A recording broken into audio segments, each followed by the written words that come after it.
जय गुरुदेव। शक्ति जागरण से महायोग स्वतः होगा। जब कुंडलिनी शक्ति जागकर क्रियाशील होती है, तब जो जो लक्षण हैं वो शत शत लोगों के प्रत्यक्ष अनुभव का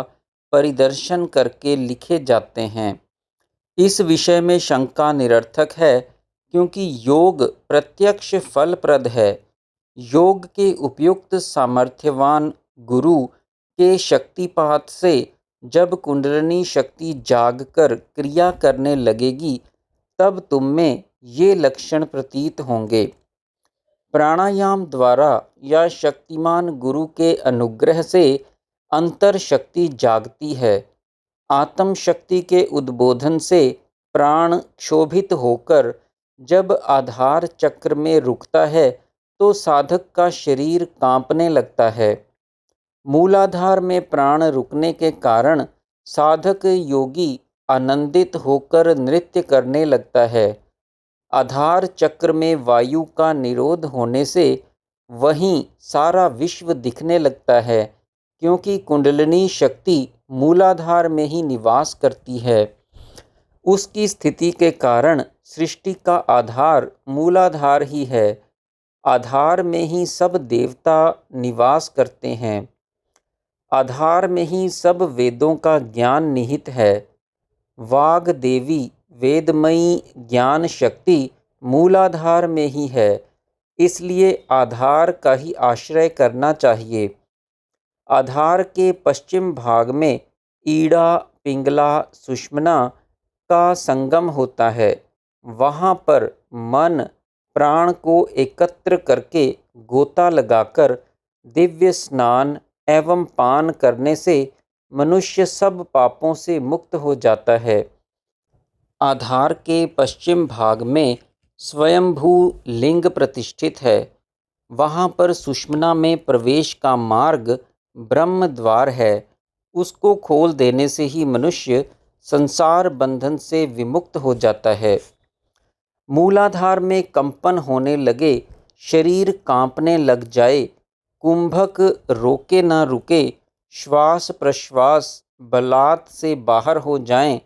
अनिच्छा में भी श्वास प्रश्वास दीर्घ दीर्घ आने लग जाएं और शरीर संभाला न जाए, तब समझ लेना कि कुंडलिनी शक्ति जाग गई है और कार्य करने लगी है। उस समय तुम्हें निर्भय होकर चुपचाप बैठना और देखना चाहिए कि क्या होता है। जब शरीर कांपने लगे, रोमांच हो जाए, अनिच्छा में हास्य आवे या रोने लग जाओ, मुख से विकृत विकृत शब्द निकलें या वीर्यपात हो जाए, भय उत्पन्न हो अथवा विभीषिका दिखें, अनिच्छा में मूत्र स्त्राव हो जाए, तो समझ लेना कि कुंडलिनी शक्ति कार्यकारिणी हो गई है। जब आसन स्थिर हो जाए, उड्डीयान जालंधर मूल बंध स्वतः लगने लगें, जिह्वा तालू में उलटकर चली जाए, इतनी स्फूर्ति हो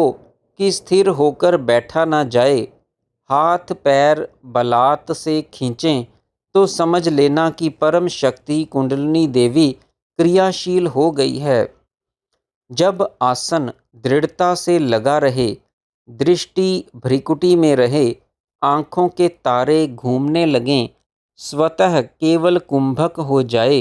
मन बाह्य ज्ञान शून्य निष्क्रिय हो जाए, तो समझ लेना कि महामाया आद्या शक्ति कुंडलिनी देवी क्रियाशील हो गई है। जब प्राण कला के स्रोत मूलाधार से सहस्त्रार्थ में जाते मालूम पड़े, अंतर में प्रणव का जप स्वतः होने लगे और प्राण के उठते हुए स्रोतों के साथ साथ मन नाना प्रकार का सुख अनुभव करे, तो समझ लेना कि जगदम्बा कुंडलिनी शक्ति क्रियाशील हो गई है। जब नाना प्रकार के नाद होने लगें, मेरुदंड में कंपन मालूम पड़े, शरीर शून्य हो जाए, यह प्रतीत हो कि शरीर है ही नहीं, सब शून्य भासे, नेत्र खोलने पर भी न खुलें, शरीर से विद्युत स्रोत चलें, या खिंचाव होने लगे तो समझ लेना कि महामाया कुंडलिनी क्रियाशील हो गई है। जब नेत्र मूंदते ही शरीर भूमिष्ठ हो जाए, शरीर चक्की की तरह घूमने लगे, श्वास प्रश्वास बाहर निकले ही नहीं, शरीर मेंढक की तरह उछल उछल कर जहाँ तहाँ गिरे, सारे स्थान में चक्कर लगावे या मृतवत भूमि से लग जाए, हाथ उठाए ना उठे, पग भी न हिलें, सब नाड़ियों में ऐसा खिंचाव होने लगे मानो शरीर से प्राण निकल रहा है, शरीर मछली की तरह उछल उछल कर तड़फे, तब समझना कि योग माया कुंडलिनी शक्ति क्रियाशील हो गई है। जब मन में आवेश आ जाए, मालूम पड़े कि शरीर में कोई प्रवेश कर गया है, उस आवेश में नाना प्रकार के आसन बलात् से होने लगें और कष्ट बिल्कुल कुछ भी न हो, वरन आनंद ही आनंद हो, साथ साथ विचित्र प्रकार के प्राणायाम होने लग जाएं, तो समझना कि ईश्वरीय शक्ति कुंडलिनी देवी क्रियाशील हो गई है। जब आँख मूंद कर बैठते ही संकल्प मात्र से शरीर में चेष्टाएं होने लगें, हाथ पैर फेंके जाएं और बलात् ऐसे विकट विकट शब्द मुख से निकलें जिनकी भाषा विकृत हो, पशु पक्षी या मेंढक इत्यादि के सदृश शब्द होने लगें, अथवा श्रृगाल, श्वान, बिल्ली, व्याघ्र, सिंह आदि के कर्णकटु भयानक एवं उच्च श्रृंखल शब्द स्वतः बाहर निकलें, तो समझ लेना कि रुद्राणी महाशक्ति कुंडलिनी देवी क्रियाशील हो गई है। जब शरीर के स्थान स्थान में प्राण की गति मालूम होने लगे, जहाँ जहाँ मन लगाया जाए वहीं वहीं प्राण की क्रिया प्रतीत होने लगे और स्नायु मंडल में विद्युत की तरह सुख साध्य क्रियाएं अनुभव में आएं, तो समझ लेना कि कुंडलिनी देवी क्रियाशील हो गई है। जब अष्ट प्रहर अंत में क्रिया की अनुभूति होती रहे, जहाँ भी मन एकाग्र हो, झट शरीर कांपने लगे या अनिच्छा में शरीर हिला करे, मलिन जगन्य स्थान शौचालय में बैठने पर भी आनंद मगन क्रियात्मक रहे, सोते समय भी प्राण कला के स्रोत सहस्त्रार्थ में भासें एवं स्वप्न में भी मन क्रियात्मक रहे, तो समझ लेना कि आह्लादिनी कुंडलिनी शक्ति क्रियाशील हो गई है। जब आसन लगाकर बैठते ही शरीर ढलने लग जाए, मारे खुशी के गाना आरंभ हो जाए, राग रागिनी ऐसी विचित्र हों कि सुनने वाले भी मुग्ध हो जाएं और पद्य की रचना स्वतः होती चली जाए, हाथ से ताल बकायदा लगती रहे, नाना प्रकार की भाषा पद्य स्वयं अर्थ रहित उच्चारण होते जाएं,